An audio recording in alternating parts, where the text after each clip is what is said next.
Bom dia, ou boa tarde. Eu peço desculpa, não sou português, preciso de ajuda com a vossa língua e com esta apresentação. Preciso da vossa ajuda no sentido que vamos a fazer um bocado de exercício, que antes do almoço faz bem. Apenas preciso que levantem a mão se estão de acordo com esta afirmação. Ou seja, que a digitalização, o êxito na digitalização, o sucesso na digitalização é um catalisador da cibersegurança. Não estão de acordo? Pois. Ok. Ok, obrigado. Agora, só um segundo. É verdade.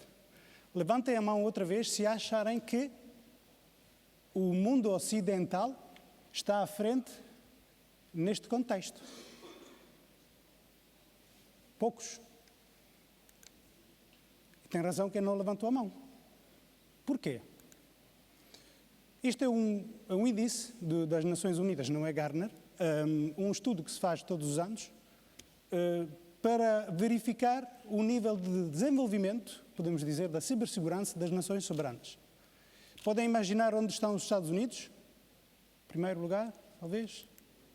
Segundo. Quem estará no primeiro lugar? Singapura. Quem estará no terceiro lugar nos outros? Eu fiquei um bocado chocado a primeira vez que vi este top 10. A primeira nação na Europa, em termos de desenvolvimento de cibersegurança, é a Estónia. Depois temos, como vem, a Geórgia e a França.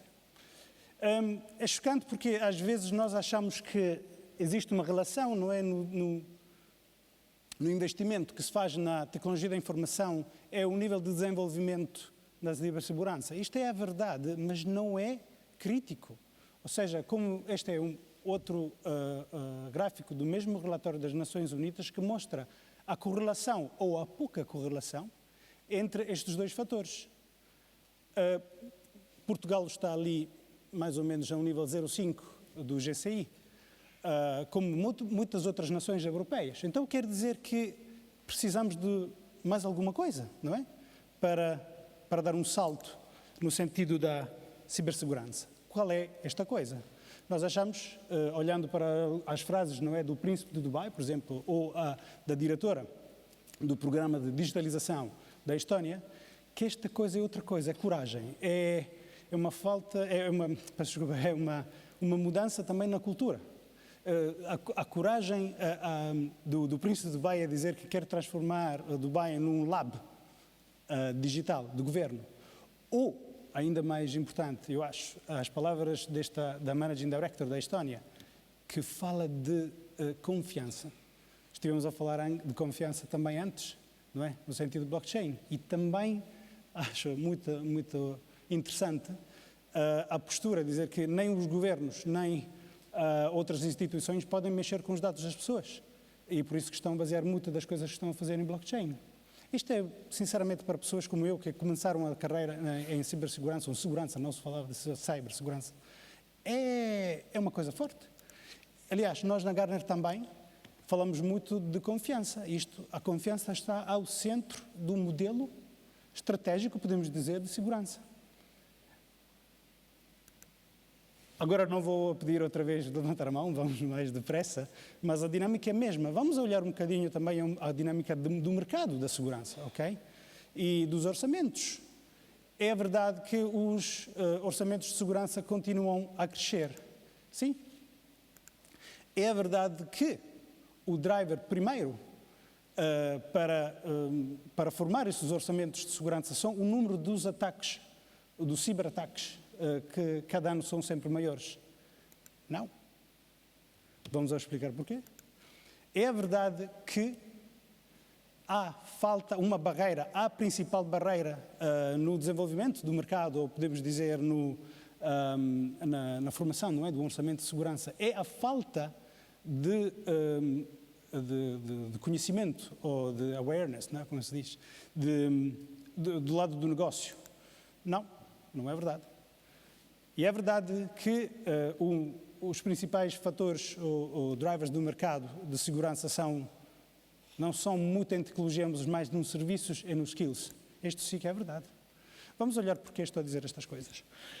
Nós na Garden fazemos muitas surveys, avaliamos mercados, avaliamos os taxas de crescimento dos mercados e claramente, como se vê, entre 2016 e 2017, os orçamentos de segurança continuaram a crescer. E ainda mais rapidamente, podemos dizer. Isto é verdade também em Portugal, e as nossas projeções são favoráveis, podemos dizer, não é, para o mercado da segurança. Aliás, nós achamos que até o 2022 o mercado da segurança vai a crescer com uma taxa de 4,6% e depois vai acelerar até 5,8%. Que as principais como posso dizer, os segmentos, não é? Os principais segmentos ainda são dos serviços, da tecnologia, equipamentos de rede de segurança e, obviamente, segurança da infraestrutura, mas que há segmentos que vão crescer ainda muito, muito mais depressa, como, por exemplo, a segurança da cloud, a segurança das aplicações e a segurança dos dados. Agora, voltando à questão, qual é o driver principal do crescimento do mercado da segurança? Como vem, a primeira razão no 2017 foi privacidade. Quando falamos de driver técnicos, podemos dizer. Quando falamos de driver de negócio, é mesmo a gestão de risco, fazer uma gestão de risco melhor. E quando falamos de driver de indústria, é a digitalização ou virtualização, ou seja, tudo aquilo que está a mudar o IT. Como vem, a experiência, ou pelo menos o medo, de um ataque cibernético, ou de um ataque de cibersegurança, caiu, mesmo nas razões que justificam a segurança. Outra coisa, porque o negócio tem problemas a aceitar um orçamento de segurança? Não é, embora a falta de awareness, podemos dizer, está no terceiro lugar, não é a primeira razão. A primeira razão é do lado de quem está a propor soluções, não fala a língua do negócio. E também, a segunda coisa é a incapacidade de explicar, ou de outro lado, de perceber qual é o retorno sobre o investimento. No sentido do mercado, da segurança, também estamos a ver alguns trends muito interessantes. Ou seja, o mercado dos serviços de segurança estão a crescer muito mais rapidamente do que os outros. E também a procura de skills, no sentido da segurança, está a crescer muito rapidamente. O problema é que não sempre se encontram estes skills, mesmo no mercado, ou se encontram já estão contratados por outras pessoas. Então, efetivamente, há quase zero desemprego neste setor, que há muita procura. Afinal, o que queremos dizer com isto é que nós achamos que toda a gente que está envolvida na cibersegurança, que sejam os governos, que sejam as pessoas que tratam da cibersegurança dentro das empresas, os prestadores de serviços, tecnologia, soluções de cibersegurança, têm que rever um bocadinho o elevator pitch, a forma de como é que como se apresenta um valor que eles entregam. Primeiro é abraçar, utilizar a digitalização como uma grande oportunidade e aportar um bocado de criatividade também, de coragem, eu diria, na Value Proposition. Enfocar em conceitos como confiança e resiliência. Deixar de falar de histórias do terror, da cibersegurança, porque já não funcionam, e rever um bocadinho como posso dizer, a possibilidade, não é? A capacidade de falar em termos de negócio, porque é assim que se consegue ter uma conversa melhor. E, obviamente, quando falamos de skills, é inútil estar à procura dos unicórnios, não existem. É melhor enfocar-nos em perfis mais versáteis que podem efetivamente aprender novos skills e novas tecnologias que estão a mudar muito rapidamente. Com isto é tudo. Obrigado. Passo agora a palavra a Fátima Caçador, a moderadora deste painel. Boa tarde, de facto já é de tarde, pelo menos pela tradicional maneira de olharmos para os nossos relógios. Queria agradecer à PDC o simpático convite para moderar este painel e também ao Eduardo Mastranza por nos deixar aqui algumas pistas e um fio condutor, porque de facto não é só de cibersegurança e de privacidade que nós estamos a falar cada vez mais de confiança. Passo a apresentar-me, para quem não sabe, sou editora do SapoTech, é o site de tecnologia mais antigo em Portugal, aliás o parceiro mais antigo do Sapo, que agora acabou de celebrar também o seu aniversário. Ao longo destes anos, são mais de 18 anos que nós escrevemos sobre tecnologia no SapoTech, já escrevemos milhares de notícias sobre segurança, sobre cibersegurança, sobre falhas, sobre os problemas que as empresas têm, imensos números, também números fornecidos pela Gartner e não só, por todos os que se dedicam ao tema, inclusive a Cisco também tem contribuído com bastante informação. E, obviamente, também falamos muitas vezes da forma como as empresas e os próprios particulares estão desprotegidos, porque não atualizam os seus sistemas, porque não têm soluções de segurança ou não têm soluções de segurança robustas, porque não protegem as suas passwords ou usam aquelas 1, 2, 3, 4, 5, 6, que são as básicas, e porque não têm uma cultura de segurança, que é uma questão muito importante hoje em dia. Mas mais do que voltar a essas notícias que na verdade já são passado e a cibersegurança está sempre um passo à nossa frente, tenho aqui 5 distintos oradores que certamente vão poder não só revisitar esses números, mas também as tendências, e por isso mesmo passo a apresentá-los. Vou ser muito breve nesta apresentação, até porque todos têm longas carreiras e são por demais conhecidos no mercado, e como também o moderador antes de mim disse, as biografias estão no site da PDC e, portanto, podem ser consultadas rapidamente no site. António Miguel Ferreira, começo pela extrema-direita, salve seja, Managing Director da Claranet Portugal e também da América Latina, José Correia, Diretor-Geral da HP Portugal, Pedro Afonso, CEO da Axians Portugal e Board Member da Vinci Energies, Sofia Tenreiro, Diretora-Geral da Cisco Portugal, e Miguel Duarte Fernandes, Head of Business Portugal da PayPal. Bom, passando então, agora depois desta apresentação muito curta, pedia-vos a todos vocês para fazermos uma primeira ronda a explicar-nos a todos como é que as vossas organizações se posicionam nesta área da segurança, porque de facto não são puros players na área da segurança, não serão aquelas empresas que de raiz nós pensaríamos estão puramente dedicadas à cibersegurança. Algumas têm feito aquisições nesta área, têm feito muito investimento. Porquê? Qual é a importância da cibersegurança e da privacidade e da confiança nas vossas organizações e o que têm trabalhado nesta área de uma forma muito rápida, só para ficarmos aqui num nível igualitário dentro do painel. Começava pelo António Miguel Ferreira, pelo princípio. Muito obrigado, Fátima. Obrigado também pelo convite para estar aqui hoje presente. Como é que nós abordamos esta questão da cibersegurança? Nós, de facto, se calhar a maior parte das pessoas reconhecem-nos como sendo uma empresa de cloud, porque há vários anos que vimos a prestar serviços nesta área. Ou como uma empresa de workplace, porque também trabalhamos este tipo de tecnologias. No entanto, a cibersegurança ou a segurança é indissociável destes dois contextos. Ou seja, não sendo uma empresa que atua apenas na área de cibersegurança, há muitos anos que prestamos serviços nesta área, porque não é possível prestar serviços na área tecnológica sem ter em atenção a cibersegurança. Essa nossa aposta foi não só por via da inovação, mas mais recentemente, nos últimos 2 anos, fizemos algumas aquisições também de empresas com know-how específico nesta área. Portanto, abordamos o mercado não só com soluções específicas, mas também com soluções integradas, onde a cibersegurança está presente. Penso que temos depois tempo para explorar o que é necessário para ter uma estratégia correta de ciberdefesa. Portanto, acho que é algo que podemos falar aqui mais tarde. Mas eu terminaria esta minha primeira intervenção dizendo que a cibersegurança não é uma disciplina por si só.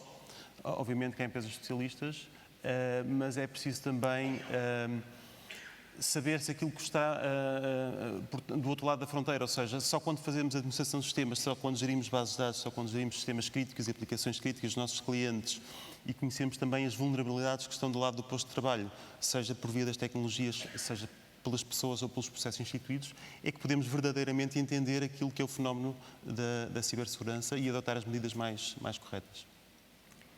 José Correia, do lado da HP também o posicionamento na área de segurança é cada vez mais forte, virado para o posto de trabalho, também para a área das impressoras.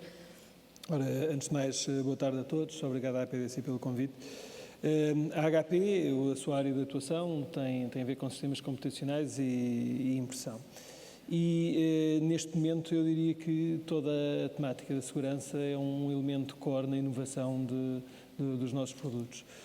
Temos vindo a verificar que ao longo dos últimos anos, principalmente com a transformação do posto de trabalho, as organizações e acima de tudo os seus profissionais estão muito mais fora dos escritórios, estão muito mais dispersos, acedem aos dados da empresa ou querem aceder em qualquer momento, em qualquer lugar. Isto coloca uma maior pressão sobre os próprios equipamentos. Diria que alguns das defesas existentes aos níveis centrais muitas das vezes acabam por não ser tão eficientes quando estamos a falar dos equipamentos. Aliás, existem estatísticas que dizem que 71% dos ataques começam precisamente pelos endpoint devices. Por via disso, sendo a HP também a marca que mais computadores vende no mundo, temos esta responsabilidade de tornar estes equipamentos cada vez mais seguros. A tecnologia que desenvolvemos baseia-se basicamente em três dimensões. Uma, tornar o equipamento o mais seguro possível, que ele não seja fácil de atacar, e aqui diferenciamos daquilo que são as ferramentas que normalmente existem no mercado ao nível de software, porque trabalhamos ao nível do hardware, temos a tecnologia que permite que, se a BIOS se sente que foi atacada, consegue ela própria ir buscar a última versão e fazer essa recuperação. Trabalhamos ao nível dos dados, porque esse de alguma maneira, apesar de com os sistemas cloud os dados tenderem a estar centralizados, a verdade é que, na realidade, isso não acontece de uma forma 100% segura e existem muitos dados que estão dispersos. Depois, por último, trabalhamos muito ao nível também da proteção da identidade do indivíduo. É fundamental que quem acede a um determinado dispositivo é a pessoa que realmente tem ou deveria ter o acesso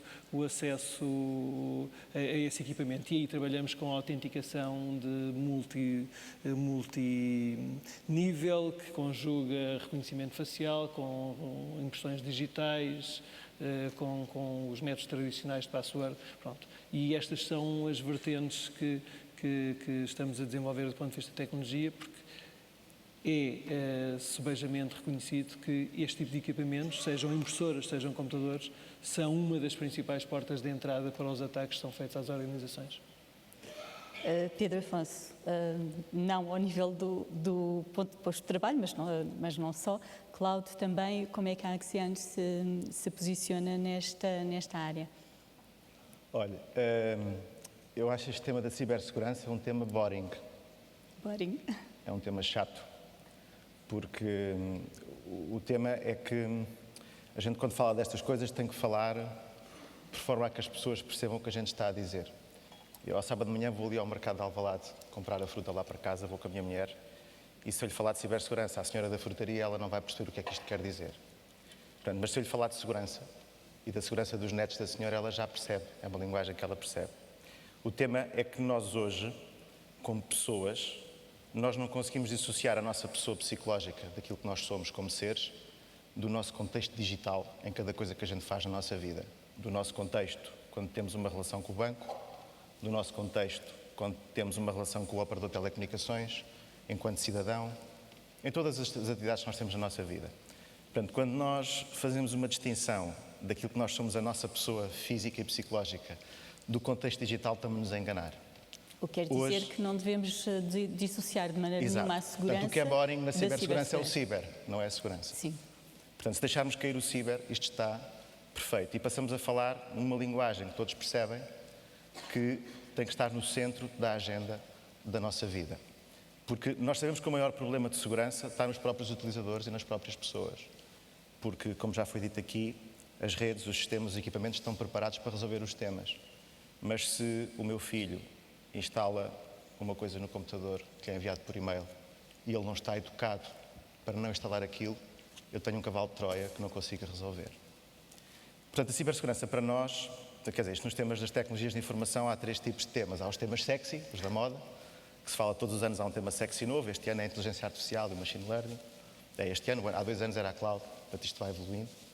Depois há os temas mesmo importantes, que já se falam há 30 ou 40 anos. E depois, que eu chamo os temas da busca do prazer, porque nos dão-nos novas streams de revenue, dão-nos mais negócio, etc. E depois há a coitada da cibersegurança, que é um tema fugador. E o tema é que só quem passa por elas é que sabe o que é que significa afogador. E quem passa por elas é que é importante na experiência daquilo que as empresas devem fazer na adoção de cibersegurança e as pessoas, enquanto cidadãos e enquanto famílias. Porque nós temos a mania de aprender só com os nossos erros. E se nós aprendermos também com os erros dos outros, conseguimos ir mais rápido e erramos menos. Portanto, mais vale nós, se calhar, googlizarmos os casos de cibersegurança problemática que têm existido no mundo para podermos reutilizar naquilo que são os nossos serviços. Isto exige uma visão, por um lado, sistemática, ou seja, temos que fazer sempre daquela forma, e, por outro lado, tem que ser uma visão sistémica, ou seja, eu não posso olhar só para a rede, não posso olhar só para as aplicações, não posso olhar só para os processos de negócio, não posso olhar só para as pessoas, tenho que olhar de forma sistémica com estes 4 blocos na vertical integrados. E é isto. E é isso que a Accenture faz, suponho que nesse sentido. Sofia Tenreiro, do lado da Cisco, há um investimento grande nesta área da segurança, tem desenvolvido muita informação também, muita da informação que motiva as notícias, um trabalho muito grande de sensibilização. Há também aquisições que estão em curso nesta área, como a Duo Security. Explique-nos um pouco o posicionamento da Cisco, que era uma empresa de infraestruturas, de comunicações de base e que neste momento dá tanta atenção à questão da segurança, da cibersegurança. Muito obrigada, Fátima. Obrigada à PDC pelo convite e muito obrigada a todos os resistentes que estão ainda aqui no auditório, já muito perto da hora do almoço, para ouvir falar sobre este tema, que eu vou utilizar uma expressão que ontem achei imensa piada a ouvir, e perdoem-me a expressão, mas cibersegurança é um bocadinho como sexo na adolescência, que é, toda a gente fala sobre isso, mas, enfim, é questionável quem pratica. E a cibersegurança é um bocadinho como isso, não é? No fundo, a cibersegurança, toda a gente fala sobre cibersegurança, mas depois nós todos temos muitas dúvidas em relação ao que é, se fomos atacados ou não fomos atacados, o que é que precisamos de fazer, e eu acho que há muito estamos numa fase de medo, não é? Que sabemos todos que vamos ter de fazer qualquer coisa, mas o que é que vamos ter de fazer? Como é que vamos praticar, basicamente? É verdade, a Cisco, neste momento, a prioridade número 1 da Cisco é a cibersegurança. Isto porquê? Porque nós, tradicionalmente, sempre fomos uma empresa de infraestruturas e o que percebemos foi que o mundo está a evoluir e a infraestrutura, em vez de ser uma commodity, a infraestrutura hoje em dia é o pilar fundamental das empresas, porque é por onde passa tudo e por onde passam também muitos dos ataques, inclusive os ataques que acontecem nas várias áreas e nas várias dimensões, como foram aqui referidos, nos endpoints, na cloud, nas aplicações, etc., acabam por passar pela infraestrutura. E hoje em dia o que percebemos é que tão importante como bloquear os ataques que existem e que infelizmente não conseguimos bloqueá-los a 100%, nenhum de nós consegue garantir isso, porque podemos hoje em dia estar super protegidos, mas o envolvente à nossa volta vai mudando. É tão importante como bloquear é a visibilidade que se tem dos ataques e é percebermos o que é que está a acontecer em cada momento. E por isso é que a nossa prioridade número 1 é a cibersegurança e por isso é que a Cisco neste momento é a empresa no mundo com maior cota de mercado em cibersegurança. E a verdade é que isto é uma equação injusta, porque por um lado, se nós pensarmos, temos os atacantes que têm todo o tempo do mundo, todos os recursos do mundo. Há países, inclusive, de onde os ataques vêm apenas das 9 às 6 da tarde, porque é uma indústria, é um emprego, como nós temos o nosso emprego legal. Há países onde há empregos institucionalizados e não lhes chamaria legais, mas conhecidos e públicos, que são atacados.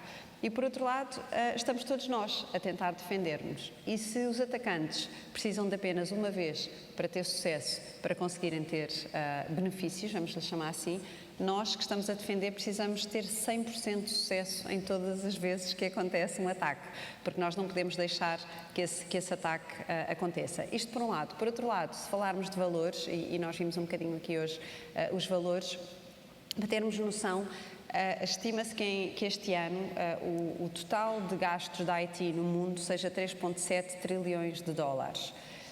E se compararmos isto com o potencial e com o valor de mercado da cyber, portanto, neste caso do cybercrime, são 6 trilhões de dólares. Portanto, nós estamos claramente a investir cerca de metade do valor do mercado de cibersegurança. Portanto, por um lado, é muito mais fácil atrair hackers do que atrair hackers for good, porque o dinheiro está ali, mas por outro lado nós temos de pensar que, e como também já foi referido hoje, que a tecnologia não é apenas a única solução para a cibersegurança e para toda esta problemática. Sem dúvida que precisamos de tecnologia e sem dúvida nós Cisco trabalhamos também a esse nível, para conseguirmos ter uma estratégia integrada e que nos proteja nestas várias dimensões, infraestrutura, a cloud, as aplicações, os endpoints, mas por outro lado precisamos de pensar numa estratégia de trust. Nós temos um trust office dentro de casa. Porquê? Porque precisamos de educar. Há medidas que nós conseguimos implementar, cada um de nós hoje, e que têm zero de custo. Conseguimos educar os nossos colaboradores, conseguimos educar os nossos filhos, e conseguimos também olhar para os processos das nossas empresas e para o ecossistema das nossas empresas e pensar o que é que está a acontecer. Porque, por exemplo, podemos ter uma estratégia de cibersegurança fantástica, mas os produtos que nós estamos a enviar da fábrica para o nosso cliente terem uma brecha de segurança e no armazém onde são assemblados, alguém estar a colocar malware dentro dos produtos. Portanto, e logo aí podemos ter todas as medidas de cibersegurança em casa, mas na nossa cadeia de produção não estarmos a pensar também dessa maneira, que não estamos a falar de ciber, estamos a falar de segurança de forma mais lata. Voltando aqui um bocadinho à pergunta da Fátima, o que nós estamos a fazer como Cisco, temos 3 grandes áreas de atuação. Por um lado, tudo o que fazemos tem security by design, portanto, hoje em dia o que acreditamos é que esta estratégia de segurança tem de estar presente em toda a organização e não é apenas da responsabilidade do IT, senão vamos todos falhar tremendamente e o IT vai ainda dormir menos horas do que já dorme. Portanto, há a tecnologia, o security by design em tudo o que fazemos. Por outro lado, sim, temos lançado várias soluções no mercado específicas para cibersegurança e aqui não só soluções que são nossas, mas temos, e como a Fátima referiu, comprado muitas empresas. Nós comprámos mais de 200 empresas ao longo da nossa história e as últimas empresas que temos comprado são na área de segurança, porque acreditamos que conseguimos complementar a nossa oferta de forma muito mais robusta e muito mais abrangente. E um terceiro pilar, que é uma área muito importante e que nos é muito querida, nós temos uma equipa dentro de casa que se chama Talos, que é a maior organização não governamental de intelligence de segurança. E são mais de 250 pessoas espalhadas pelo mundo, que a única função deles é monitorizar todos os ataques que estão a acontecer e perceber o que é que está a acontecer e trazer essa inteligência para dentro de casa, não só para prevenir esses ataques, mas também para incorporar nas soluções e para ajudar os nossos clientes. Por exemplo, nós não tivemos clientes que tivessem as nossas soluções de segurança que tivessem sido atacados, isto é, impactados pelo WannaCry. Foi um ataque, identificámos imediatamente, conseguimos defender. E estas pessoas colaboram, no fundo, com os clientes e tiram esta inteligência que depois é partilhada em relatórios, como saiu esta semana, e aconselho-vos a irem online, porque está disponível, um relatório que saiu esta semana, saiu julgo que ontem, sobre as grandes conclusões do que vimos agora recentemente. E as 3 grandes conclusões são que, por um lado, estamos a assistir a níveis de sofisticação nunca antes visto por parte dos atacantes e uma das grandes ameaças deste ano e das grandes tendências tem a ver com o facto que os ataques não estão a ser efetuados por pessoas, portanto, já a maior parte dos ataques estão a ser efetuados por máquinas. Nós todos falamos de machine learning, artificial intelligence, funciona para o bem, mas infelizmente também está a ser funcionado para o mal, e isto tem um potencial de ameaça muito maior. Um segundo ponto tem a ver com o facto de estar a utilizar também estas tecnologias boas também infelizmente para o mal, como por exemplo a encriptação. A encriptação surgiu para aumentar a segurança de todos nós, da nossa informação, e os hackers estão a utilizar cada vez mais a encriptação também para conseguirem aparecer disfarçados, entrarem nas empresas e, portanto, ganharem o time to detection, ganharem, no fundo, tempo para conseguirem fazer o que querem fazer. E um terceiro ponto que tem a ver com o IoT e a cloud, que está a ser cada vez mais explorado, porque são áreas onde é muito complicado, como é óbvio, ao IT conseguir dominar e conseguir garantir a proteção de toda esta realidade cada vez mais complexa do IoT, e onde temos equipamentos que são inofensivos e não estamos a falar só de ambientes fabris, mas as nossas próprias casas temos ares condicionados em que a password é 1, 2, 3, 4, portanto, e o que faz com que estes equipamentos sejam muito facilmente manobráveis e muito facilmente utilizados em ataques, e foi isso que aconteceu, por exemplo, há 2 anos, há 2, 3 anos, no ataque contra o Netflix, foi pegar nestas câmaras, muitas câmaras, muitos milhões de câmaras de videovigilância que não tinham qualquer segurança e utilizá-las para fazerem o login no Netflix ao mesmo tempo, portanto, e deitar o serviço abaixo. Portanto, no fundo, precisamos de pensar, olhar para estas várias tendências, estarmos todos atentos, ainda por cima a cibersegurança. Eu não concordo com o Pedro, apesar de gostar imenso do Pedro. Eu acho que é um tema fascinante, porque é um tema que nos obriga a pensar e a estar em alerta, e porque os hackers são pessoas que pensam da mesma maneira que nós. Portanto, isto é um bocadinho aqui um jogo psicológico de tentarmos perceber como é que nós conseguimos ser mais espertos do que eles, como é que conseguimos estar mais à frente do que eles e como é que conseguimos ter estas estratégias multidisciplinares para nos protegermos e, portanto, termos aqui estratégias robustas. Estava muito a responder, mas não é a minha vez. Vamos pôr ordem nesta questão. Obrigada, Sofia. Levantou uma série de questões e realmente a internet das coisas, o hacking ético, os ciberexércitos que existem em fusos horários onde eles trabalham das 9 às 6, mas que cruzam com os nossos, normalmente não são similares ou não são simétricos e, portanto, causam outro tipo de preocupação a quem está deste lado a defender. Vamos, obviamente, tratar de tocar todos esses temas em mais detalhe. Obrigada por ter já feito essa apreciação mais geral. Aliás, foi eu que a desafiei também para isso. Passava agora ao Miguel Duarte Fernandes, só para fecharmos aqui esta ronda inicial. Calculo que o tema não seja nada boring para os comerciantes que têm que enfrentar as questões relacionadas com a fraude, para os clientes que eventualmente fazem pagamentos e que se sentem roubados, basicamente, quando têm questões de segurança que não conseguem resolver. Como é que a PayPal endereça estas questões? Boa tarde a todos, muito obrigado pelo convite. É um prazer estar aqui hoje a falar sobre segurança no geral e cibersegurança também em particular neste caso. Para dar um bocadinho a ideia de números, e quando o PayPal foi criado há já cerca de quase 20 anos, a ideia base era de trazer segurança, de democratizar estes pagamentos online, numa altura em que começavam a surgir plataformas como o eBay, como a Amazon, etc. Portanto, a nossa gênese veio muito na segurança. Portanto, hoje em dia o PayPal, para vos dar alguns valores, processou em 2017 7,5 mil milhões de transações, portanto, pagamentos, que equivale a 450 mil milhões de dólares. Portanto, estamos aqui a falar de números muito grandes. É responsável pela segurança dos nossos mais de 250 milhões de clientes compradores online ativo, e realmente é esse um dos principais motivos que faz tantos milhões de clientes e de comércios, são 20 milhões de comércios, confiarem no PayPal. Portanto, o facto de sentirem que ao transacionarem via PayPal online estão totalmente protegidos, e isso é realmente a base do nosso serviço. Realmente, se não fosse a segurança um dos principais objetivos, quer dizer, nós não conseguimos ter como disseram muito bem, não há sistemas 100% seguros.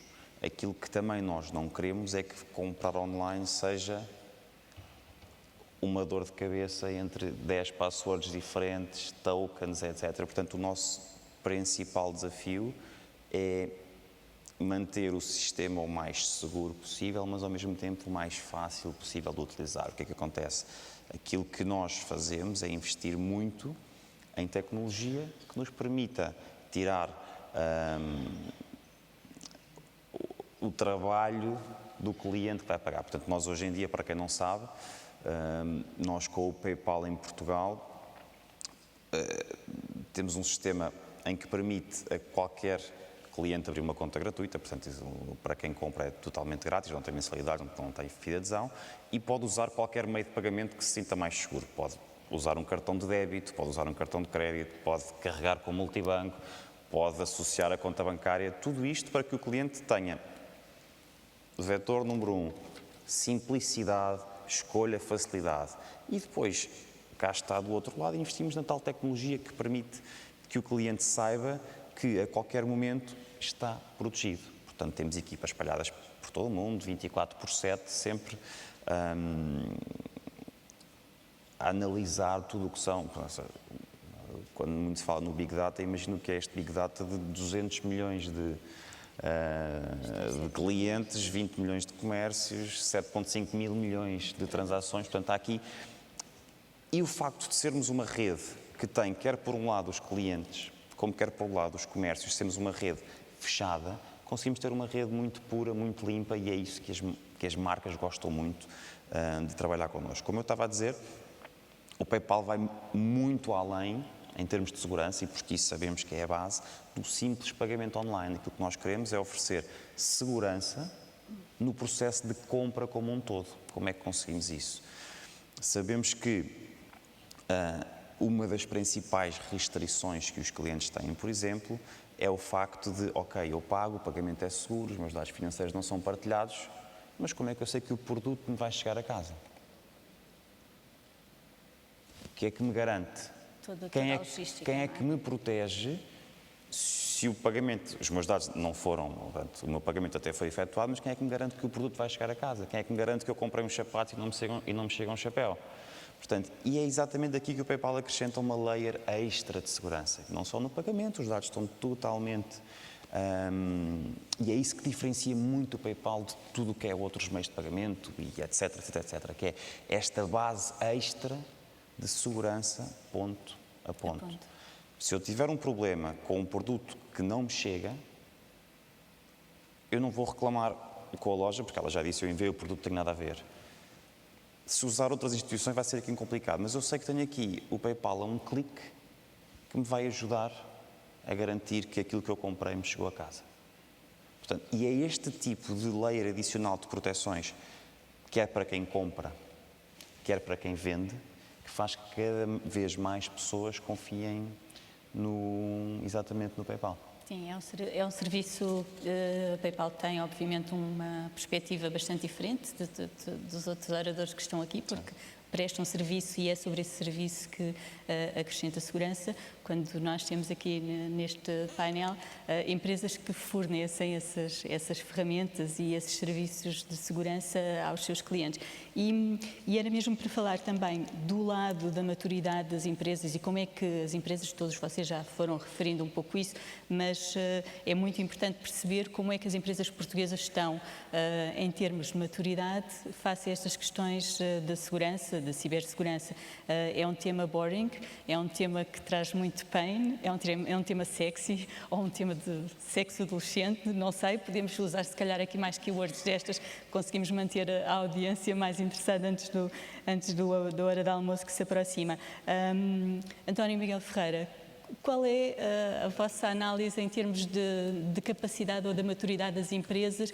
E aqui, sempre que falamos de empresas, temos que falar de dois níveis. Temos que falar das grandes e médias empresas e que já estão também, muitas delas, sujeitas a questões regulatórias, e temos que falar das pequenas e médias empresas, que são o tecido principal da economia. Então, se calhar para tornarmos isto um pouco menos aborrecido, a situação não é muito boa. Ou seja, a grande maioria das empresas ainda olha para a cibersegurança como uma coisa que tem de tratar, porque há algum chato lá do IT que nos diz no final do ano que temos que colocar no orçamento qualquer coisa para nos protegermos melhor.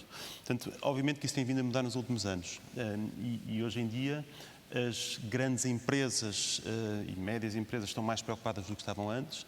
Os setores que estão mais sujeitos à regulação, e em particular o setor financeiro, o setor da saúde, esta temática não vem de agora, já vem de há muito mais tempo e estão mais bem preparados, mas a realidade é que, como não é tangível, tal como a segurança física o é, eu consigo perceber se preciso de uma cancela, se tem que ter uma segurança 24 horas por dia e se tem que ter um determinado tipo de porta, e todos os dias eu confronto-me com essa realidade. Ora, vivemos num mundo digital, daí o cyber, e não é tangível aquilo que nós temos de riscos todos os dias. Só para vos dar um exemplo, enquanto que aqui há alguns 5, 6 anos atrás, um ataque distribuído de denial of service, ou seja, a tentativa de interromper a possibilidade de dar serviço numa rede de comunicações, acontecia esporadicamente, hoje em dia todos os dias acontece. Enquanto estamos aqui a falar, de certeza que na Claranet estamos a ser alvo de algum desse tipo de ataque, e os nossos clientes também. Como é que nos protegemos? Com a tecnologia que nos permite passar incólumes ao lado desses ataques. A Google faz hoje 20 anos, mas a Google indexa aquilo que é visível na web. A Google não indexa a chamada Deep and Dark Web. E existem Googles da Deep and Dark Web. Foi assim, com esse tipo de tecnologia, que nós também encontramos a pessoa que fez o WannaCry, que foi um dos casos de ransomware famosos aqui há cerca de 1 ano e meio atrás.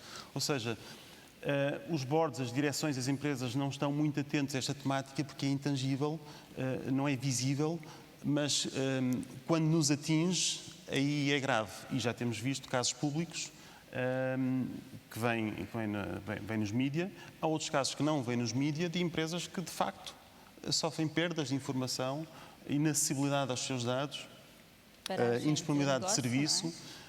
Isto só não chegou ainda à nossa empresa, quando digo nossa empresa no sentido lato, mas vai chegar. E, portanto, há pouco falava sobre investimento.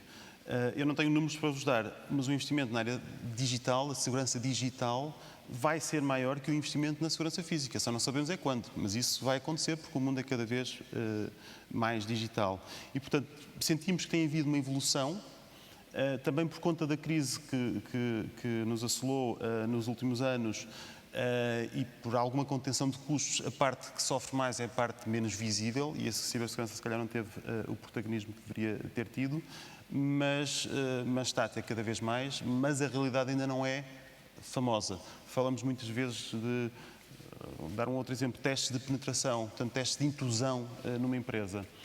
Isso é tudo muito meritório, há empresas que o fazem, há robôs que o fazem, mas sem pessoas nós não conseguimos ter um resultado ótimo. Portanto, isto não é só sobre tecnologia, isto é sobretudo sobre pessoas também. Mas se não tirarmos uma fotografia todos os dias de como é que está a nossa empresa e como é que estão os nossos sistemas, porque eles próprios também evoluem, nós estamos a ter uma realidade desfasada do passado, da nossa vulnerabilidade. Portanto, o mundo é complexo, o digital é muito complexo, há muitas tecnologias, e as empresas precisam de apoio, até porque não há recursos suficientes no mercado, precisam de apoio para montar a melhor estratégia de cibersegurança. José Correia, como é que uma empresa como a HP consegue justificar, quando vai vender um equipamento, que esse equipamento tem um custo adicional por ter um layer adicional de segurança? É fácil justificar? As empresas estão mais sensíveis a essa questão ou continuam a assobiar para o lado e a fazer de conta que não, que é tudo igual? Bem, diria que é mais fácil de justificar se em algum momento já sentiram a dor que o Pedro estava aqui a falar, não é? Quando assim é, tudo se torna mais fácil. Agora, a verdade e aquilo que a prática nos diz é que, de alguma maneira, não há uma sensibilização tão grande como inclusivamente vemos noutros mercados exteriores, para este tipo de tecnologia. Vamos ver, acreditamos que muitas das empresas continuam a acreditar na segurança ao nível da infraestrutura, ao nível dos sistemas centrais, e quando chega a altura de decidir pela compra de um computador ou de uma impressora, acham que vão conseguir resolver todos os problemas de uma forma central. É preciso não esquecermos que qualquer computador que esteja a ser comprado hoje, 2018, ele vai estar com um período de vida útil até 2022, uma impressora se calhar 2023 ou 2024. Pelo menos há sítios onde é muito mais. Se nós pensarmos neste campo, o que é que vai ser o mundo em 2023 ou 2024, não fazemos a mais pequena ideia. Por isso, o melhor é que consigamos, de alguma maneira, ter a melhor tecnologia disponível no momento da compra, precisamente para fazer face à proteção do investimento. Se também olharmos a alguns dos casos que vieram a lume este verão, até envolvendo um grande clube português, não é? A verdade é que aconteceu por usurpação de uma password. Não teve a ver com sistemas centrais, teve a ver pura e simplesmente com a autenticação.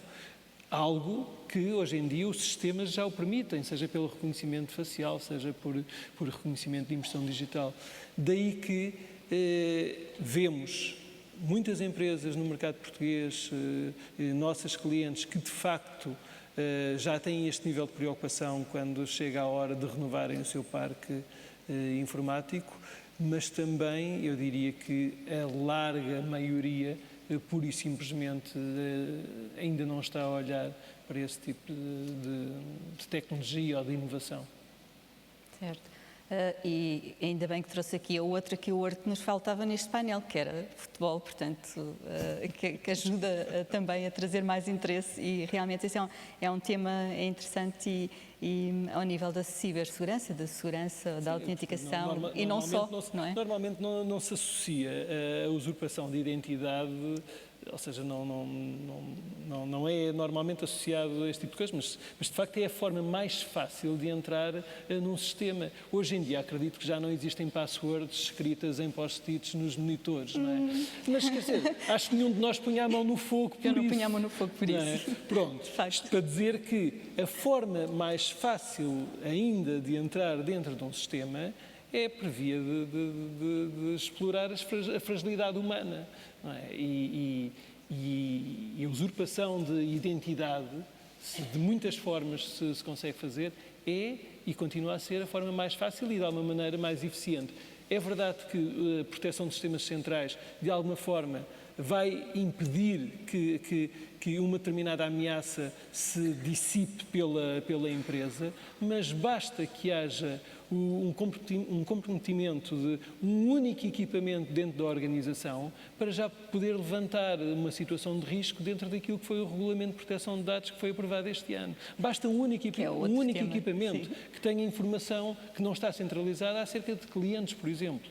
Por isso, nós, pela HP, continuamos a insistir muito nesta batalha da proteção ao nível dos devices, sejam impressoras, sejam computadores.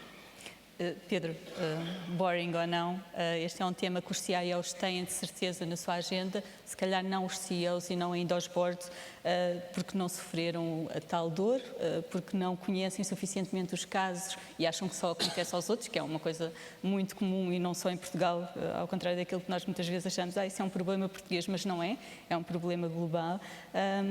E às vezes as empresas também acham que mais vale sujeitarem-se àquilo que é uma multa que virá alguns ao longo no tempo, como acontecia há uns anos e ainda hoje acontece, infelizmente, nas questões relacionadas com o ambiente. Quando tivermos um problema, pagamos a multa, é mais barato do que estarmos a investir num sistema.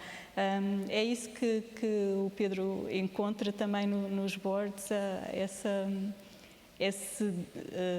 no fundo, não dar tanta valorização. Esse relaxamento. Esse relaxamento, podemos chamar-lhe assim. Sabe que isto é interessante quando nós aprendemos coisas com os nossos clientes. Eu de regulação não percebo nada e não vou falar de regulação. Vou só dar aqui um caso concreto que aprendemos este ano com um cliente que é o Grupo Nabeiro, acho que posso dizer, onde nós fizemos um projeto de consultoria para a GDPR. Portanto, migrámos o Grupo Nabeiro para a GDPR. Foi um caso público. GDPR em português, RGPD. Desculpa, eu não consigo É só fazer para descodificar um pouco. Desculpa, mas porque, desconheci. sim. E então, nessa transição, o Sr. Rui Nabeiro, que se envolveu ele próprio, o senhor, o fundador, Sim. no lançamento do projeto, foi a uma sala como esta, um bocadinho mais cheia. Mas foi uma sala como esta, estavam todas as pessoas do grupo e ele disse assim: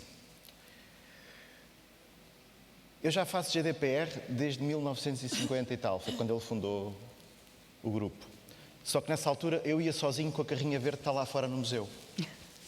E, portanto, os dados que eu precisava dos clientes e os dados pessoais estavam aqui na minha cabeça. Agora, o problema é que eu, Rui Nabeiro, já sou 3.000. Já somos 3.000 no grupo. E somos 3.000 a lidar com os clientes. E o tema é que os dados dos clientes agora estão noutro sítio, numa coisa menos massa cinzenta e mais silicon. E o tema da regulação, e também aprendi com ele, que as leis e a regulação aqui são muito pouco importantes. Porque elas aparecem depois daquilo que o homem, no sentido da humanidade, quer fazer acontecer. Porque há pessoas que teimam em não fazer acontecer. Então é por isso que aparecem as leis, numa fase final do processo. Portanto, o GDPR como lei, ou o RGPD, como quiser chamar, ou o processo regulatório, é apenas para garantir que aqueles que já faziam isso por boa prática não acabam por ser vítimas daquilo que outros, por erro, não fazem. Porque quando há um problema, a gente pensa que só acontece ao outro. O tema de quem passa por elas, registrem isto como tagline, quem passa por elas. De certeza que as empresas que tiveram um problema de cibersegurança, quem já passou por elas, o CEO está muito atento. E às vezes até põe o CISO a reportar a ele diretamente. Porque quando nós pomos em causa corrupção de dados, que tem a ver, que eu já expliquei há bocado, a distinção entre a pessoa psicológica, física e a pessoa digital.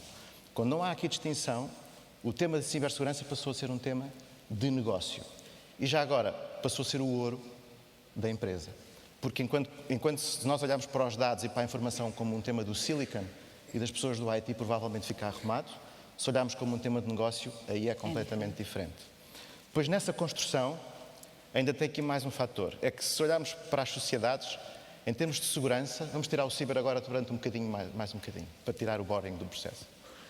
Se olharmos para as sociedades, há uma fase em que a sociedade se constrói, às vezes construindo muros, e com isso isolamos alguns problemas de um lado e do outro. Não estou a dizer que concordo com isso. Depois temos uma outra fase, depois do muro construído, em que atacamos o crime. Metemos muitos polícias na rua a atacar o crime. Quando a sociedade se acalma, há uma revolução e parte-se o muro. E reduz-se também o ataque ao contra-crime. Portanto, no fundo, reduz-se o combate ao crime. Mas entra-se uma nova fase, que é a prevenção. E o tema da cibersegurança, vamos pôr o ciber outra vez, é, antes de mais, um tema de prevenção. É claro que os casos públicos, que são poucos, existem quando são muito graves. E, voltando ao tema da fuga à dor, porque este é um tema de fuga à dor, vou contar apenas um episódio de uma coisa que eu assisti. Não foi em Portugal, e foi no setor público. Foi uma cadeia hospitalar. E lembro-me que os nossos colegas, mediante o ataque, ficaram em pânico. As pessoas do IT não ficaram em pânico, ficaram para lá disso, não sei se há alguma palavra no português. Em coma. E vou-vos contar 2 episódios que é para percebermos o que é a dor, porque falar de tecnologia é fácil. Agora, falar da dor das pessoas é difícil. Então imaginem um médico no gabinete com o paciente que não conhece a pessoa, não conhece o paciente, conhece o que está no bilhete de identidade da pessoa. Não consegue saber o caso clínico, não há papéis porque, entretanto, a transformação digital teve sucesso, portanto já não há forma de ir buscar os registros, ninguém sabe trabalhar com papel, só sabemos trabalhar ali. E, de repente, o tema da cibersegurança passou a ser um tema da relação do médico com o paciente. Mas mais grave do que isto, é um paciente no bloco operatório, aberto, um exame que só se pode fazer com a pessoa aberta, o exame ficou corrompido e o médico tem de decidir entre fechar o paciente e operar no outro dia para voltar a fazer o exame, ou simplesmente manter o doente aberto durante mais tempo, sem saber se ele aguenta estar mais tempo aberto, para poder fazer o exame. Portanto, quando as pessoas passam por elas, aprendem. O tema é que nós não temos uma cultura de aprender com os erros dos outros. E há a mania de, em Portugal, os CIOs, desculpem dizer isto, às vezes os CIOs tendem a tentar fazer o IT baratinho, porque os boards pedem. Se calhar, se contarem estes casos aos boards, é mais fácil os boards perceberem que o que está em causa não é o baratinho do IT. O que está em causa é a sobrevivência e a existência do negócio da empresa.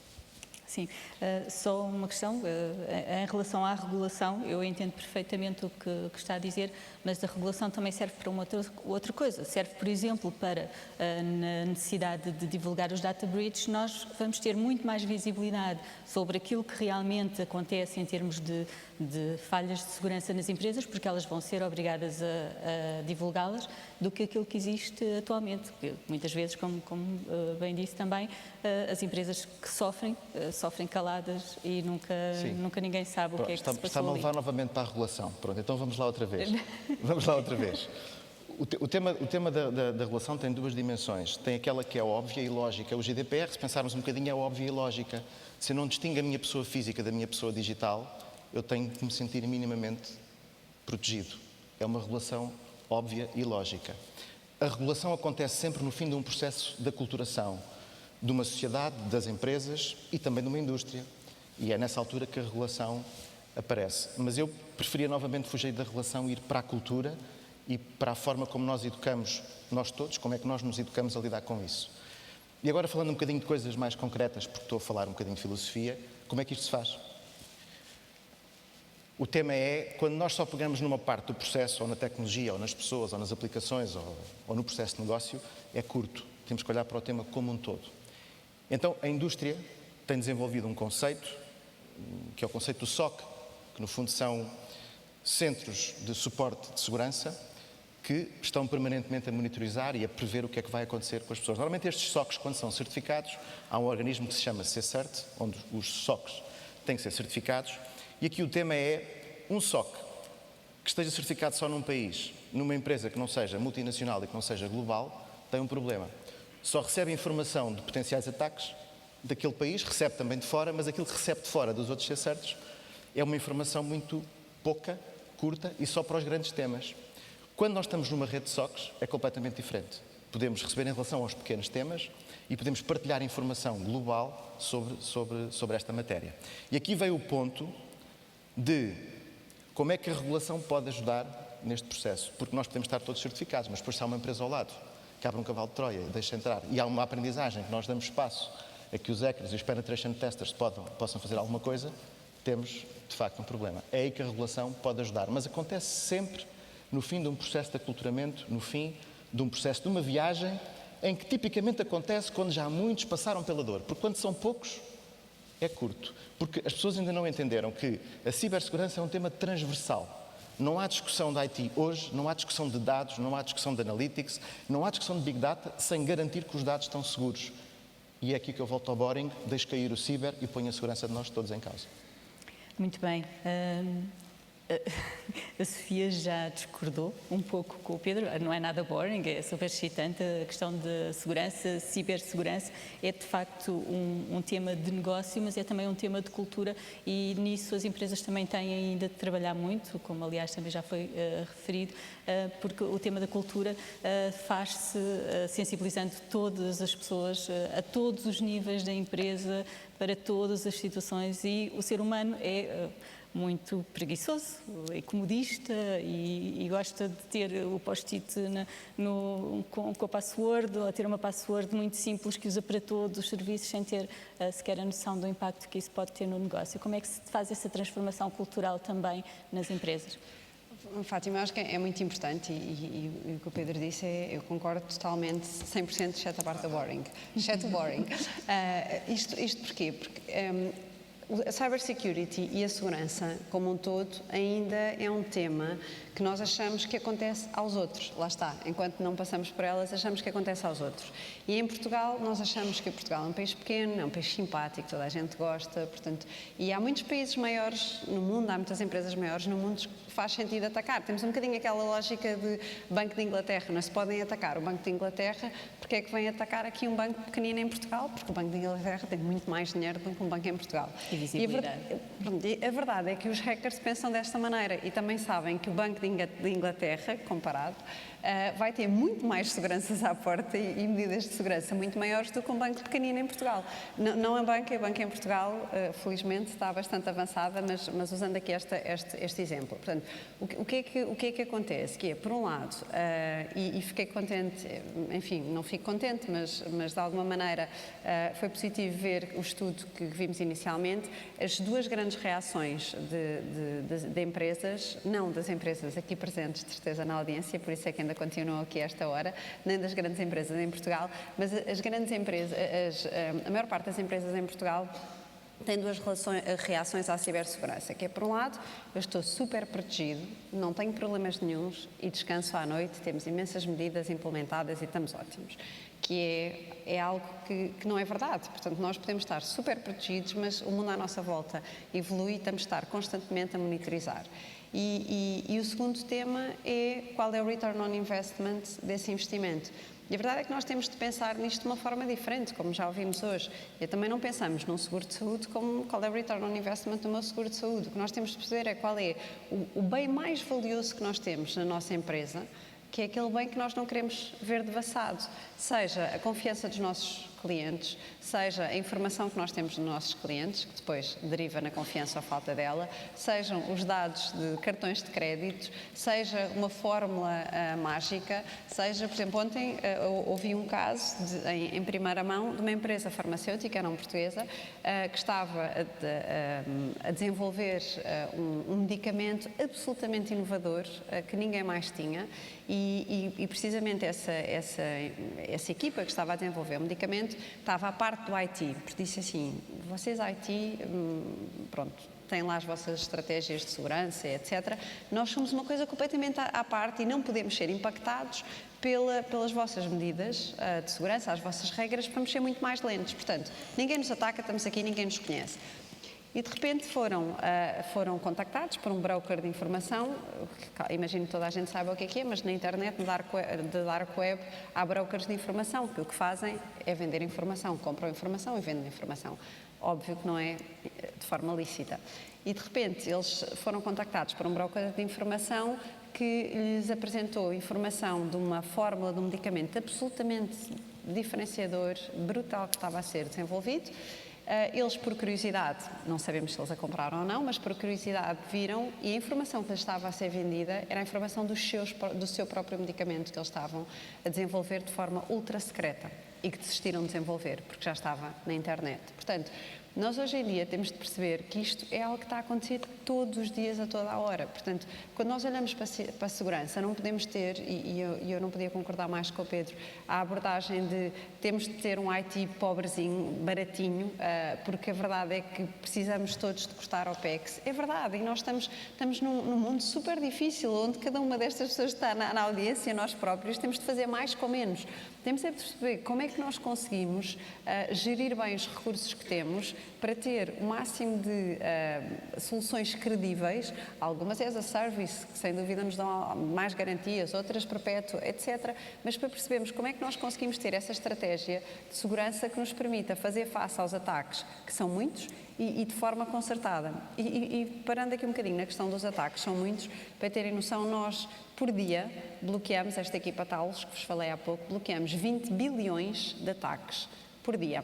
Para termos noção, 20 bilhões de ataques por dia, parece assim um número, enfim, imensurável, é 6 vezes o número de searches que existem da Google por dia. Portanto, que já é um número astronómico que nós imaginamos, não é? Todas as pessoas a fazerem os searches diários que fazem. Imaginem, 6 vezes. E este número está a evoluir. E está a evoluir não só em número, mas também em sofisticação. Ransomware, por exemplo, que já falámos aqui hoje, passou de 22º lugar na tabela de ataques mais frequentes para 5º lugar de tabela de ataques mais frequentes. E as áreas que são mais atacadas são a administração pública, isto a nível mundial, administração pública, o setor da saúde e o setor financeiro. E sem dúvida que não estamos a falar só de dinheiro, estamos a falar de vidas de pessoas, estamos a falar de vidas de pessoas porque de repente perdem o seu dinheiro todo, estamos a falar de países que podem ficar bloqueados e quando nós pensamos na nossa empresa, o que é que poderia acontecer à nossa empresa, e pegando no tema da Fátima de cultura, é não só o que é que pode acontecer à nossa empresa, mas nós colaboradores da nossa empresa temos no nosso computador fotografias das férias, as passwords, todas do home banking, informação confidencial que nós não queremos, informação de tudo. Porque a verdade é que o mundo profissional e o mundo pessoal hoje em dia não tem fronteira. Esta flexibilidade que vivemos hoje em dia faz com que sejam dois mundos que existem num só. E é o mundo psicológico, como tu dizes, e o mundo digital. E, portanto, nós temos de explicar aos nossos colaboradores que a questão da segurança não é só de alguém, ou do CEO, ou do IT, é a questão de segurança de cada um de nós. Porque quando a empresa for atacada, que é atacada todos os dias, a empresa vai ser atacada e cada um de nós vai ser atacado no seu computador onde tem informação pessoal. E vai impactar os filhos, vai impactar a família, vai impactar as contas bancárias, vai impactar tudo. Portanto, esta é a cultura que nós temos de conseguir. É óbvio que eu se calhar estou a pôr um bocadinho isto numa perspectiva de medo, mas eu chamaria mais uma perspectiva de awareness, porque as pessoas não têm noção do impacto que pode ter. Acham que é o roubo que acontece à empresa, não o roubo que me acontece a mim própria. Portanto, acho que esta cultura, e é algo que conseguimos fazer sem custos, é algo que nós conseguimos todos os dias explicar às pessoas, por um lado, qual é o impacto que pode ter um ataque para elas próprias e para a empresa, e por outro lado também o que é que podem fazer, porque a maior parte, 90% dos casos de ransomware que existem, começam em phishing de e-mails, e estes departamentos que são mais atacados são os departamentos que mais abrem e-mails, recursos humanos, contabilidade. Porquê? Porque recursos humanos não conseguem viver sem abrir os e-mails dos currículos, abrirem os e-mails do payroll, os atados, não é? Portanto, há imensos atados, contabilidade também, e são os alvos. E se nós pensarmos que isto é mais ou menos óbvio, imaginem quantos dos vossos colaboradores não recebem, pelo menos diariamente, e-mails com anexos de compras online que eles fazem todos os dias. Portanto, e as compras online, hoje em dia, são também um alvo facílimo, porque se eu receber um e-mail de uma transportadora, estou a trabalhar rapidamente, eu vou abrir o anexo para perceber como é que está aquela encomenda que eu estou há imenso tempo à espera, que tinha sido paga pela PayPal, de certeza, mas qual é o status? E quando cliquei, já abri esta tal brecha que eu, pessoa individual, abri na empresa, que vai ter um impacto enorme. Portanto, eu acho que há medidas muito simples que nós ensinamos aos nossos filhos. Nós ensinamos aos nossos filhos, desde pequeninos, não podem abrir a porta em casa. São estas medidas, que eu chamo medidas higiênicas, que nós temos de começar a habituar os nossos filhos, os nossos colaboradores, nós próprios, porque se não os fazemos no mundo físico, também não os podemos fazer no mundo digital. Nós no mundo físico não saímos à rua à meia-noite cheios de ouro e com os melhores relógios e as nossas joias. Portanto, no mundo digital também temos de ter esse cuidado, temos de ter o cuidado de partilhar o mínimo possível de informação, usar sites que sejam credíveis, as passwords, enfim, ainda há, Zé, infelizmente, há imensas empresas com passwords em post-its ou passwords que se dão às assistentes. Enfim, há muitas destas medidas que hoje em dia ainda não são percebidas como algo que é a nova norma, a nova realidade. E, portanto, é uma questão de cultura e eu não podia concordar mais que se nós atuarmos desta forma, e é algo que é grátis, a questão da cultura, da awareness, nós conseguimos minimizar muito mais os impactos negativos que as empresas têm. Estamos a aproximar-nos muito rapidamente do fim. Podíamos estar aqui a falar, porque é um tema de facto fascinante, apesar de boring para algumas pessoas, mas quer dizer, há tanto que falar. Podíamos chegar à ciberguerra, ao domínio dos países que neste momento está a ser posto em causa por exércitos de hackers, enfim, estamos focados muito nas empresas, porque obviamente também é o que está relacionado com esta plateia, com este painel muito especificamente. Eu ia pedir-vos uma apreciação muito rápida a cada um de vocês, um bocadinho perspectiva de futuro e, começando aqui pelo Miguel, Miguel, a algum momento nós vamos deixar de falar de segurança, vamos deixar de falar de privacidade, porque isto vai ser tudo by design, vai ser tudo integrado e a confiança, o tal trust, vai ser tão transversal que deixamos, não estou a dizer que deixa de haver mercado para as vossas empresas, pelo contrário, estará tão integrado em todos os serviços que não vamos ter esta preocupação. Uma excelente pergunta. Não tenho a resposta, mas se para o consumidor for transparente essa confiança e essa segurança, era bom sinal. Era sinal que estávamos a fazer alguma coisa muito bem. Que em vez de ser as pessoas fraudulentas a estar um passo à frente, significa que estávamos nós um passo à frente a antecipar.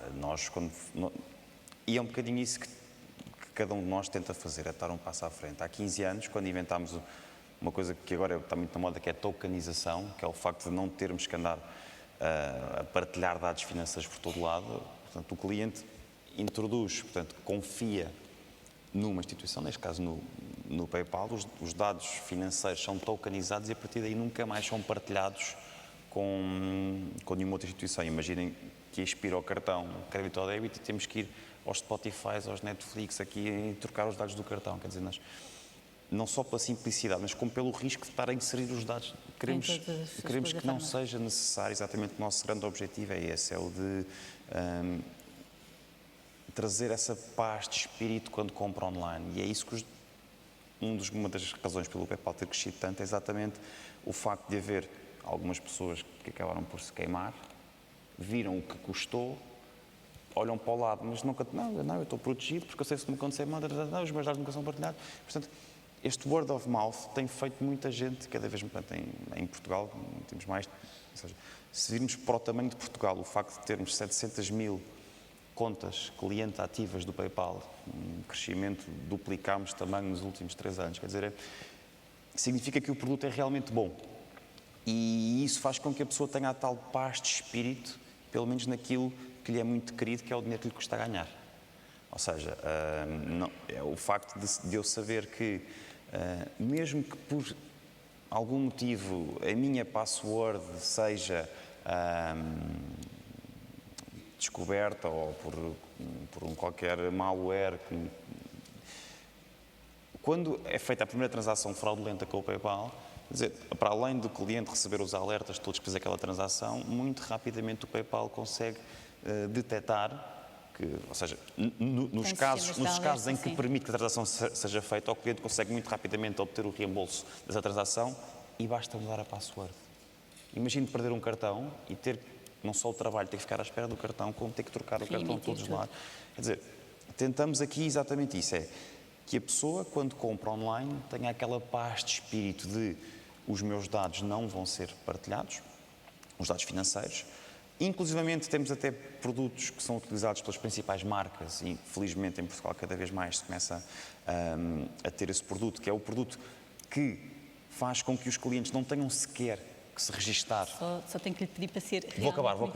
porque estamos a Vou acabar, porque é um produto realmente muito bom, porque um dos medos que nós temos quando compramos online é, ora bem, ou eu tenho uma password para cada um destes sites, ou se este site for hackeado, a minha password vai ser detectada e vai ser usada em todo lado.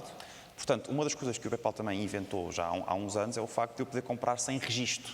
Portanto, eu escolho o produto, adiciono ao carrinho e depois essa transação é efetuada com sucesso e os dados são partilhados, são mínimos. Portanto, não tenho que escolher uma nova password. E basicamente aquilo que nós queremos é continuar a investir em tecnologia para que o cliente se sinta cada vez mais seguro, não só no pagamento, como depois em toda a fase até à entrega da encomenda. E consiga a tal paz de espírito, Sofia. Exatamente, sem dúvida. Vamos ter alguma vez essa paz de espírito, esse dormir absolutamente descansado nas empresas?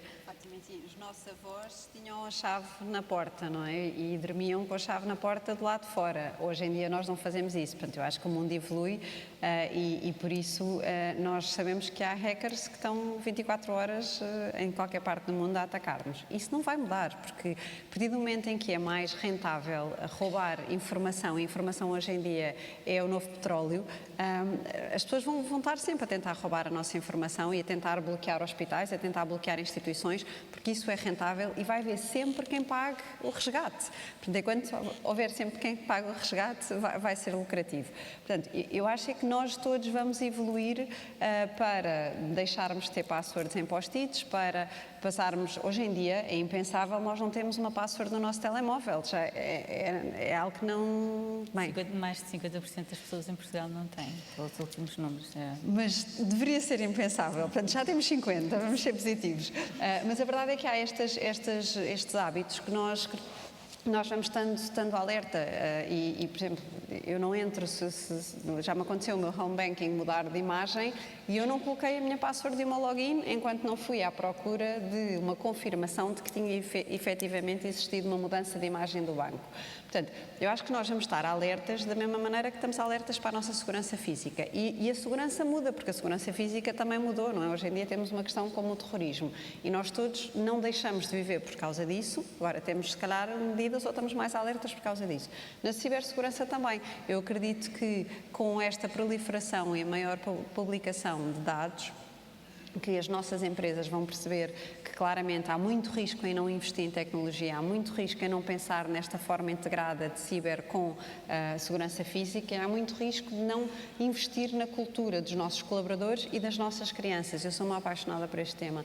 Eu acho que nós temos responsabilidade de falar com as crianças e, enquanto eles são pequeninos, explicar-lhes o que é isto da cibersegurança, porque é muito mais fácil eles terem isto incorporado e quando começam a ter telemóveis e a jogar online e a estar nos Facebooks e nos Instagrams desta vida, eles já terem no seu DNA os cuidados que são precisos. Portanto, eu acredito que é a nova norma e acredito que vai ser algo que vai estar incorporado. Gostava que fosse mais acelerado do que está a ser e gostava que as pessoas não sentissem na pele, mas que aprendessem mais, usando aqui, copiando o Pedro, que aprendessem mais com os erros que infelizmente outras pessoas têm e os ataques que estão a acontecer pelo mundo fora. Pedro. Então, para fechar, é boring até que passamos por elas. Quando passamos por elas deixa de ser boring. E como estão aqui fabricantes de tecnologia, eu vou falar de outra coisa, que era a mensagem final que eu gostava que ficassem na cabeça sobre este tema, de qual é a abordagem que devemos ter à cibersegurança. Então, a imagem que eu gostava é esta. O meu pai tem uma horta, ali na zona da Beira Baixa, e essa horta está assim ao pé de um rio. E ele já se fartou de gastar dinheiro naquela horta. Portanto, se ele fosse ao supermercado comprar os legumes, ficava-lhe muito mais barato. E já se fartou de gastar dinheiro na horta por esta razão. É que, naquela zona onde ele tem a horta, passam muitos javalis. Portanto, os javalis à noite vão lá e estragam a horta. Portanto, ele começou por ter lá umas coisas para espantar os javalis, não funcionou. Depois pôs um gradeamento com arame farpado à volta, continuou sem funcionar, entravam pelo lado do rio. Entretanto, resolveu que tinha que deitar tudo abaixo e meter um gradeamento com rede, com arame, com estacas no chão. Então, os javalis fizeram uma coisa, ok, como é que eu vou no gradeamento? O gradeamento está à volta da horta, fizeram um buraco no chão, passaram por baixo do chão. Meu pai teve que arrancar tudo outra vez, quarta vez a gastar dinheiro, teve que arrancar tudo outra vez e fazer um buraco de 1 metro para baixo, para que o javali, quando vai fuçar, consiga estar travado. Portanto, a abordagem tem que ser sistémica, integrada, se queremos guardar os legumes da horta. Esta imagem do javali, peço desculpa, mas acho excelente. José Correia, como é que nós travamos estes javalis assim, sistemicamente? Vamos ver, se nós olharmos para aquilo que é o modelo antigo, velhinho do Maslow, vemos que a segurança aparece logo no patamar a seguir ao preenchimento das necessidades fisiológicas. O que quer dizer que, enquanto nos trouxer preocupação, vai necessariamente ter que ser uma área a endereçar por todos os operadores, sejam fabricantes, sejam prestadores de serviços. Há, no entanto, algo para nós, pela área onde estamos, que é fundamental, que é que os sistemas, e nomeadamente os equipamentos, sejam resilientes e façam aquilo que a segurança física normalmente que estamos habituados não consegue fazer. Nós conseguimos proteger a nossa casa, conseguimos detectar invasão em nossa casa, mas não conseguimos recuperar. E é isso que os sistemas informáticos têm que fazer. Têm que passar por essas 3 partes, mas no final serem capazes de se autorregenerarem por forma a que, de facto, esse ataque não vingue. E isto, aos níveis centrais, conseguem-se fazer, aos níveis dos equipamentos, mais uma vez, porque continuamos a acreditar que é por aqui que entram muitas das ameaças, eles têm que ser capazes de fazer isso. A HP, ao longo dos anos, tem vindo a conseguir ganhar esta batalha. Os nossos sistemas, ou seja, respondem a estas 3 necessidades: proteção, detecção e recuperação. E é por isso que, face a todo este tempo, nos reconhecemos, e o mercado também nos reconhece, como a marca com os PCs e as impressoras mais seguros do mundo. E esta é a mensagem. Obrigada. Comprem com HP, paguem com PayPal, infraestrutura da Cisco. Sales Point. Exatamente. Tenho que parar Sales Point, já ultrapassámos a hora e ainda falta o António Ferreira, que tem o difícil papel de ser o último a fazer esta apreciação. Muito bem. Terminando numa nota, portanto, tudo isto tem a ver com questões culturais, com questões de educação. Vou dar aqui alguns exemplos. As empresas normalmente abordam a questão da segurança tipicamente por via do compliance. Ou seja, o regulador diz que eu tenho que atingir um determinado patamar e eu atingo esse patamar. No painel anterior, o Carlos Moura referiu que havia um gap entre a inovação tecnológica e a regulação. Ora, esse gap na área da cibersegurança é significativamente maior. As empresas têm que escolher se querem fazer os mínimos, que não as protege minimamente, ou se querem estar na linha de frente do ponto de vista da inovação também na área da cibersegurança. Um outro exemplo, temos uma maior... pensamos que aquilo que nos está mais próximo está mais seguro e proliferam hoje os data centers on-premises nas empresas e a cloud é muitíssimo mais segura de todos esses data centers que todos nós achamos que estão muito bem in-house. Portanto, aqui mais uma vez é uma questão cultural. O Zé Correia falava há pouco dos post-its dos monitores que já não existem. Quase que aposto que se forem aos post-its digitais que estão nos vossos smartphones, alguns de vocês vão ter passwords que estão escritas. Mais uma vez, é uma questão cultural. Obviamente, somos nós responsáveis por mudar e, enfim, por nos educarmos a nós próprios e aos nossos colaboradores para que possamos estar mais na linha da frente e possamos também estar mais protegidos neste mundo. Muito obrigado. Muito obrigada. Eu acho que isto foi um painel muito eclético, porque de facto não nos limitámos de todo à cibersegurança, à segurança, à privacidade e à confiança. Falámos de muitos temas, inclusive alguns bastante fora da caixa, e agradeço a todos pelos vossos insights. Espero que tenha sido interessante para todos os que assistiram e peço uma grande salva de palmas para os oradores.